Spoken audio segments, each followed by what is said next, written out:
Hi, folks. Welcome to the Cobb TV studios for our continuing pre-Super Bowl 53 coverage with Chairman Mike Boyce as we get ready for the big game and everything going on around Cobb County. And we start today, I guess, with another issue with the water system. You know, Steve McCullers, who runs a really terrific department there, this has been the month where he's probably losing hair because we started out on New Year's Eve with the failure of something at the bottom of the dry well in the South Cobb water treatment facility. And we're still dealing with that issue. We still have not been able to drain that water out of that dry well, which is not a wet well, to see what happened at the bottom because we still have flow coming through the system. And we've got the plant and all the water diverted back to the treatment plant, so there's no risk to the public there. And then over the weekend, the impossible happened again, and this is the story here is that there's the Cobb County Marietta Cobb County Water Authority. We buy water from them wholesale, and then we take that water and we put it into our system. We distribute it to our customers. Well, the water authority, they treat the water when they take it out of the Chattahoochee or Lake Allatoona, and they treat it with chemicals before they give it to us to make sure it meets our standard and the state standard and the federal standards. And they treat it with something with lime. Well, it's a system, obviously, because it's such a huge system, it requires automation to make sure the appropriate chemicals are put into the water at the right time. And Monday through Friday, we have people in the control room to make sure that the process is working correctly. But on Saturday and Sunday, in a cost-cutting move during the recession, they decided to have that room controlled automatically using hardware and software. Well, again, like New Year's Eve, that which was never supposed to happen, happened. The control board failed. And because there was nobody in the room on the weekend, there was a signal sent back to the main control room of the whole plant saying that something had failed in that room. But their assumption was made, and reasonably, that because there was nobody in that room, it couldn't possibly have been something that involved a switch, someone turning the wrong switch. So they just thought it was some kind of a false light.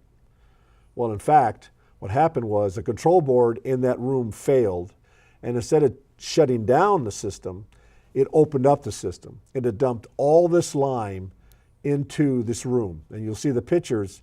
Like I said in an interview today, it's like opening the door for Ghostbusters, and you walk in there, and here's all this, looks like soap suds. Except it's not soap suds, it's really hard layer, solid lime that is now stacked several feet high in this control room.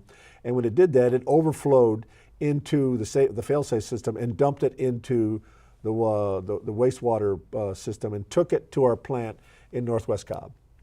Well, all this lime, when it got to the water treatment plant, the system was never designed to handle that much bulk lime, and it killed the bacteria that treats a lot of the effluviants that we have in that trend. It's an age-old system, but it works very effectively. But those bacteria eat a lot of the effluviant, which is a polite term for what it is, along with mechanical and other chemicals to treat it so that when we get it through the plant and drop it back into the Chattahoochee, it's absolutely pure, clean water. And I'll never forget the day that I toured the plant down in South Cobb. There was actually a Clorox bottle, and the guy took the water that came out of the system into the Clorox bottle and gave it to me to drink. And I'm here to tell you that I drank that water and I'm still here. Well, when it killed all the bacteria, it set off lights in our plant, and it took us a while to figure out what happened. So the reason that we're concerned about this is that now we have to regrow that bacteria population in that big pool of water that decomposes this effluviant and allows the chemicals and everything to attack it and then clean it out. And that's going to take a while to do. But fortunately, because we have other water treatment plants in the county, we borrowed bacteria from them, brought it into the plant, and dropped it into the water, and it's going to repopulate that way. But the thing to remember here is that, yes, the plant is outside limits set by the APD because we no longer have the amount of bacteria that we're supposed to have. But we are still treating those effluviants with chemicals and mechanical means. So when we put the water back into Lake Allatoona, it is drinkable water. And we're going to have that problem fixed here in a couple of weeks. So I just want to assure everybody that we're on top of it. Another one of the events of, the impossible became possible. and we're reacting to it as quickly as we can. And most people think when they hear the word bacteria of something bad, but in this case, and I've been out at these treatment plants, it's a crucial part of the process Absolutely. to clean up the water, but it's not anything you can just replenish overnight. No, we don't have big vats of bacteria in storage rooms that we can just dump into here. We had to take bacteria out of water and transport it up to the Northwest Cobb facility. But again, it's one of those things where Steve he's just like I said here, it's not been a good month for him. But the good news is that first of all, we recognized the issue right away. We're very open about it. We communicated to all the right people, all the right agencies what we're doing about it, and most importantly, we're doing all the necessary actions to make sure that people have safe drinking water that when we put back into the Chattahoochee or Lake Allatoona. The old saying in the news business used to be things happen in threes, but I won't bring that up to Well, I won't bring that up I to think Steve. Steve is probably just holds his breath. He's got one more day in January. once we start in February, then Clock starts over we again. reset it. That's right. Right. A lot of discussion that has been discussed also in other venues on social media and elsewhere about the tax incentives Sure. we've had. We had a long discussion in the last Board of Commissioners meeting about it. And I know you've been out talking to some people about the tax incentives and what they're designed to do. Well, again, we live in a system called capitalism, and capitalism depends on jobs. Because jobs bring in they benefit the business because they perform the work, but probably more importantly, they provide a means for people to live and provide dignity to their lives. But businesses look at all kinds of variables before they decide where they're going to establish themselves, and one of them is taxes. And if you have low taxes, you have a pretty good chance of getting somebody to come here, and more importantly, to stay here. So every county in America, probably every business community in the world, offers something called incentives, and we do the same thing here. What we do is we have fees that are associated with businesses when they come here. There's water connection fees, there's business permit fees, and what we do is in order to attract those businesses here, we give them a reduced rate on the fees. But what's been confused in the discussion is that there's this perception that they're getting a break on taxes, and that's just simply not true. They're getting a break on the fees, but they're not getting a break on the taxes. And let me give you a simple example. Let's say that I have a plot of land, and we generate $10,000 a year taxes on that plot of land. There's nothing on that land, it's just open ground, and somebody wants to come in, and they want to put a building on there. So we attract them with the incentive, like if you put a building on here, we'll reduce your water connection fee, we'll cap your business permit fee, but we're not going to touch your taxes. As soon as you put a building on there, we're going to tax that building too at the appraised value that Steve White, our tax assessor, puts on there.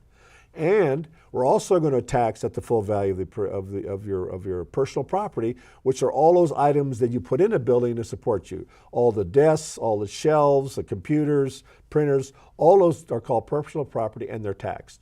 So let's say that the new assessed value of that building brings in another $10,000 in taxes. And let's say that the personal property of that building brings in $5,000. We are now getting $25,000 in taxes for that plot, all right? That's $15,000 more than we got before. So there's no tax break on the land, there's no tax break on the building, there's no tax break on the personal property. We're getting the full appraised value taxes of every one of that. That's why these incentives are so important. Why is that? Because we eventually, with this $15,000 of new taxes, we're going to recoup some of those fees that we gave them, the reduced fees that we got, which in fact, it doesn't help, it decreases the amount of money that goes in general fund, but the $15,000 more than offsets those fees. Because remember, there was nothing on that plot to begin with. It was an empty plot. There were no service connection fees. There were no business permit fees because there was nothing there. So I just want to let people know that we are in fact getting more taxes by offering the incentives. The only people that I know that can reduce a tax level is the Development Authority of Cobb County, and they're independent from the county. So just want to let everybody know here that I hear their concerns, but I'll guarantee you these incentives bring in two things. They bring in more revenue for the county, and they bring jobs. And jobs are what's really important right now. So when people hear about tax breaks, that again, like you just mentioned, comes from the Development Authority and not from the county. Any kind of reduced taxation, the county cannot do that. We do not have the ability to do that. The only ones that can offer a tax break for investment is the Development Authority of Cobb County.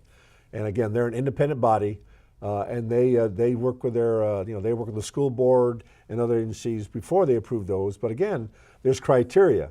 These are not giveaways. And the last thing I want to point out is we have over 13,000 businesses in Cobb County. Last year, out of 13,000 businesses, I think we had something like a little over 10 businesses that qualified for these incentives. So 10 business out of 13,000, that's hardly a giveaway. And another important component of it, if I remember from the package we passed last year, is if they don't reach the milestones that Absolutely. they promised, we can recoup that. We recoup all the incentives all the reductions in the tax in the water connection and the business permits. We get all that money back. They have to meet the criteria. There isn't a proportional recoupment. You do it all, or you don't do any of it. So I know that there's been a lot of confusion about that because we're a very conservative county. We want to make sure that every tax dollar counts. But these 5 incentive packages that we're going to review in February, they're bringing in close to 2,000 jobs. That's a lot of jobs, and I'm telling you right now, people want to work, and we're going to give them that opportunity to do that. And I remember the discussion about a company that we attracted here that was also looking at Texas, and the comment was made during that meeting is that they have more incentives in Texas than we have here. We have to not only use our incentives, but the amenities that Cobb County brings to attract this company. Right, and I hear, well, the line is that if we turn off the incentives, they won't come here, and then I say, well, then they don't come here. I hear that, but again, it all goes back to jobs. That's how people live in this county, but also it gives meaning to their life. And the more opportunities that we can do that to help that out, I think that's part of the bigger picture of why we have such a terrific county that has the prosperity that we have here. Right, but it's a very competitive environment outside of this county. And speaking of competitive environments, the Super Bowl is this weekend. We're taping this obviously before the game, but we will have a lot of people working really from now throughout the weekend. Well, the reason I'm dressed up like this is I'm doing a ride-along again with our public safety, and I'll be checking all the security measures that we have around the big game activities at the Battery and down in the Cumberland CID in the Galleria. As you know, we have one of the premier events at the Galleria on Saturday night with a taste of NFL. But I want to make sure that we have taken every precaution necessary to ensure that people can come to these activities in the county and be safe and not have to worry about that. So we've taken extraordinary measures with other public and federal agencies to ensure that.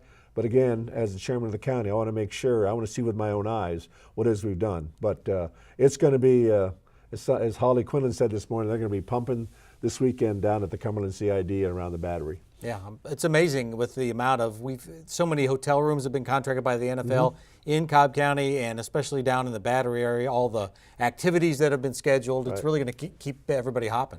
Well, this has been a year-long effort. We're really going to put our best foot forward. As you know, there's going to be several hundred airplanes parked at McCollum starting on Friday. People have already started to come into town. I was at the airport yesterday checking out the hospitality suite there and the arrangements for parking airplanes. But people have already started to arrive here for the weekend. And then, of course, it's just astounding. Now the Cobb Link is supporting the MARTA. We're running buses down between here and the events down at the Super Bowl. This is going to be a time where we're going to put our best foot forward in the county. And I expect that people are going to leave here with the impression of this is the reason the people live here is because they know this is a place they can safely work, live, play, and pursue their dreams. Any predictions on the outcome of the game? I'm neutral on this one. All right. Well, that's the safe way to go, I guess. That's right. I just look forward to the weekend. And I thank everybody that has worked so hard on this, including your team, to make sure that we get the message out there that if you come to Cobb, we're going to take care of you and you can do it safely. Yep, it'll be an interesting weekend. Hopefully everybody stays safe and enjoys it, and keep track of everything going on in Cobb County by subscribing to the chairman's newsletters, all the other newsletters that we put out as well, and follow us on Facebook, Instagram, YouTube, and Twitter for everything going on in Cobb County. Have a good weekend. You too.